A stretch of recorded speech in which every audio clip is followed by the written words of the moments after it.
রাজধানী ঢাকা এবং আশেপাশের এলাকায় আজ হালকা বৃষ্টির সম্ভাবনা রয়েছে।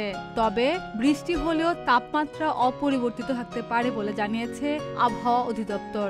অর্থাৎ গরমের অনুভূতি গতকালকের মতো প্রায় একই থাকবে। রবিবার সকাল 7টা থেকে পরবর্তী 6 ঘন্টার জন্য ঢাকা ও তার পার্শ্ববর্তী এলাকার আবহাওয়ার পূর্বাভাসে এইসব তথ্য জানিয়েছে আবহাওয়া অধিদপ্তর। পূর্বাভাসে বলা হয়েছে, আজ আকাশ থাকবে আংশিক মেঘলা থেকে মেঘলা এবং হালকা বৃষ্টির সম্ভাবনা রয়েছে। এ সময় দক্ষিণ ও দক্ষিণ পূর্ব দিক থেকে ঘন্টায় 8 থেকে 12 কিলোমিটার বেগে বাতাস প্রবাহিত হতে পারে। দিনের তাপমাত্রা সাধারণত অপরিবর্তিত থাকতে পারে। আজ সকাল 6টায় ঢাকার তাপমাত্রা ছিল 27.6 ডিগ্রি সেলসিয়াস এবং বাতাসে আর্দ্রতা 93%।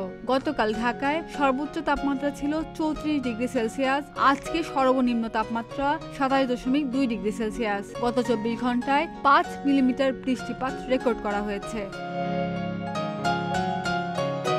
অন্যদিকে গতকাল রাতে আবহাওয়া অধিদপ্তর থেকে প্রকাশিত সারা দেশের সম্ভাব্য পূর্বাভাসে জানানো হয়েছে, আজ সন্ধ্যা 6টার মধ্যে ঢাকা, খুলনা, বরিশাল ও চট্টগ্রাম বিভাগের কিছু কিছু জায়গায় এবং রাজশাহী, রংপুর, ময়মনসিংহ ও সিলেট বিভাগের 2-1 জায়গায় অস্থায়ীভাবে দমকা হাওয়া সহ হালকা থেকে মাঝারি ধরনের বৃষ্টি অথবা বজ্রসহ বৃষ্টি হতে পারে।